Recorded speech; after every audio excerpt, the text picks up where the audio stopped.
Sir Bhimrao Basavaraj Patil. ಪತ್ತಿಗಳೇ, ನನ್ನ ಚುಕ್ಕಿಯ ಗುರುತಿನ ಸಂಖ್ಯೆ 299 ಸಕ್ರಿಯ ಸಚಿವರಿಗೆ. ಸನ್ಮಾನ್ಯ ಸಭಾಪತಿಗಳು ಉತ್ತರವನ್ನು ಒದಗಿಸಿದ್ದೀರಿ. ಅಧ್ಯಕ್ಷರೇ ಉತ್ತರವನ್ನು ಒದಗಿಸಿದಾರ.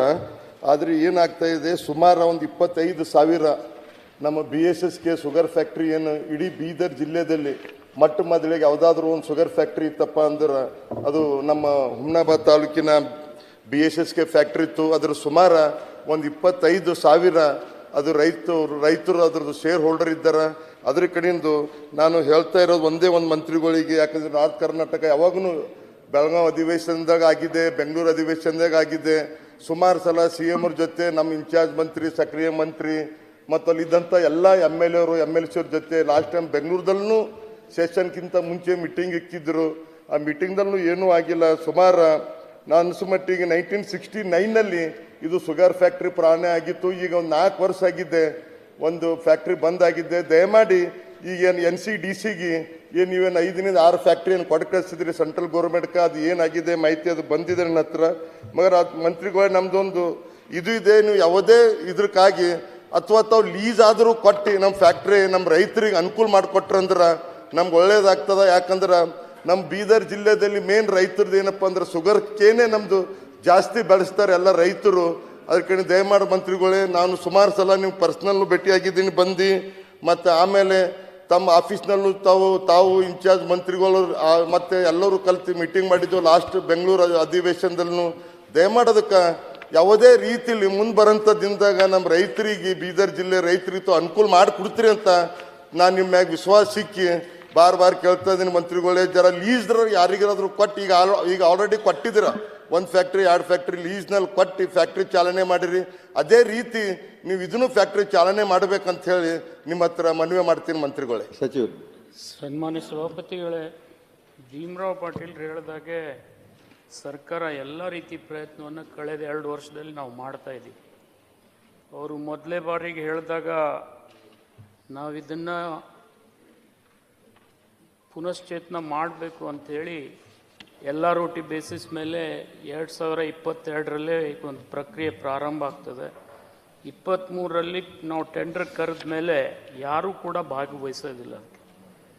ಮತ್ತು ಈಗಾಗಲೇ ಈ ಕಾರ್ಖಾನೆ 400 ಚಿಲ್ಲರೆ ಕೋಟಿ ಹಾನಿಯಲ್ಲಿದೆ ಅಧ್ಯಕ್ಷ.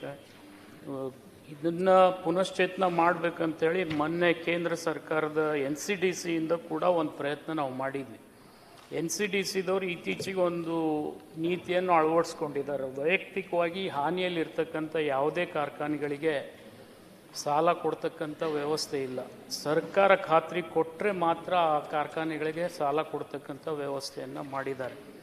ಆ ಹಿನ್ನೆಲೆಯಲ್ಲಿ ಸರ್ಕಾರ ಖಾತ್ರಿ ಕೊಟ್ಟು ಈ ಕಾರ್ಖಾನೆಯನ್ನು ಪ್ರಾರಂಭ ಮಾಡಬೇಕಂತಕ್ಕಂಥ ಪ್ರಸ್ತಾವನೆ ಈಗಾಗಲೇ ನಾವು NCDCಗೆ ಸಲ್ಲಿಸಿದ್ದೀವಿ. ಆದರೆ ಆ ಪ್ರಕ್ರಿಯೆ ಕೂಡ ಜಾರಿಯಲ್ಲಿದೆ. ಆದರೆ ಅದು ಆಗ್ತದೆ ಅನ್ನತಕ್ಕಂಥ ಭರವಸೆ ನನಗೂ ಕೂಡ ಇಲ್ಲ. ಆದರೆ ಶಾಸಕರು ಹೇಳಿದಾಗೆ ಇದನ್ನು ಪುನಃ ಎಲ್ಲ ರೋಟಿ ಬೇಸಿಸ್ ಮೇಲೆ ಕರೆದು ಯಾರಾದರೂ ತೆಗೆದುಕೊಳ್ತಾ ಇದ್ದರೆ ಅವರಿಗೆ ಮೊದಲನೇ ಆದ್ಯತೆ ಮೇಲೆ ಕೊಡ್ತಕ್ಕಂಥ ಪ್ರಯತ್ನ ನಾವು ಮಾಡ್ತೀವಿ ಅಂತೇಳಿ ಸನ್ಮಾನ್ಯ ಶಾಸಕರಿಗೆ ನಾನು ತಿಳಿಸ್ಲಿಕ್ಕೆ ಇಚ್ಛೆ ಪಡ್ತಾ ಇದ್ದೀನಿ. ಅದು ಟೆಂಡರ್ನಲ್ಲಿ ಪಾರ್ಟಿಸಿಪೇಟ್ ಆಗಿ ಯಾರೋ ಒಬ್ಬರು ಮೇ ಬಿ ತೊಗೊಂಡಿದ್ದಾರೆ ಅಂತ ನಮ್ಗೆ ಮಾಹಿತಿ ಬಂದಿದೆ ಮಂತ್ರಿಗಳೇ. ಲಾಸ್ಟ್ ಟೈಮ್ ಏನು ಓಪನ್ ಟೆಂಡರ್ ಇಕ್ಕಿದ್ರಿ ತಾವು ಲೀಸಿದ ಕಡೆಯಿಂದ ಯಾರೋ ಒಂದು ಏಜೆನ್ಸಿದವ್ರು ತೊಗೊಂಡಿದ್ದಾರೆ ಅಂತ, ಬಾಗಲಕೋಟದವರು ಎಲ್ಲಿಂದವರು ತೊಗೊಂಡಿದ್ದಾರೆ ಅಂತ ಹೇಳ್ತಾ ಇದ್ದಾರೆ ಮಂತ್ರಿಗಳೇ.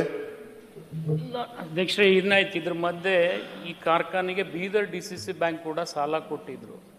ಆ ಸಾಲ ಕೊಟ್ಟಿರ್ತಕ್ಕಂಥ ಬ್ಯಾಂಕ್ಗಳ ಸಮೂಹಗಳ ಜೊತೆ ಸೇರಿಕೊಂಡು ಅವರು ಸರ್ಫೇಸಿ ಆ್ಯಕ್ಟ್ನಲ್ಲಿ ರಿಕವರಿ ಮಾಡಿದರೆ ಒಳ್ಳೆಯದಿತ್ತು. ಆದರೆ ಅವರು ಒಬ್ಬರೇ ಪ್ರತ್ಯೇಕ ಮಾಡಿ ಆ ಕಾರ್ಖಾನೆಯನ್ನು ತೆಗೆದುಕೊಳ್ತಕ್ಕಂಥ ಪ್ರಯತ್ನ ಮಾಡಿದರು. ಅದೊಂದು ನಾವು ನಿಲ್ಲಿಸಿದ್ವಿ. ಯಾಕೆಂದರೆ ಇನ್ನುಳಿದಂಥ ಸಮೂಹ ಬ್ಯಾಂಕ್ಗಳಿಗೆ 3 ಬ್ಯಾಂಕ್ಗಳಿಗೆ ಅವರು ಸಾಲ ಮರುಪಾವತಿ ಮಾಡಬೇಕು. ಆ ಹಂತದಲ್ಲಿ ಇರ್ತಕ್ಕಂಥ ಸಂದರ್ಭದಲ್ಲಿ ಆ ಪ್ರಕ್ರಿಯೆಗೆ ತಡೆ ಕೊಟ್ವಿ.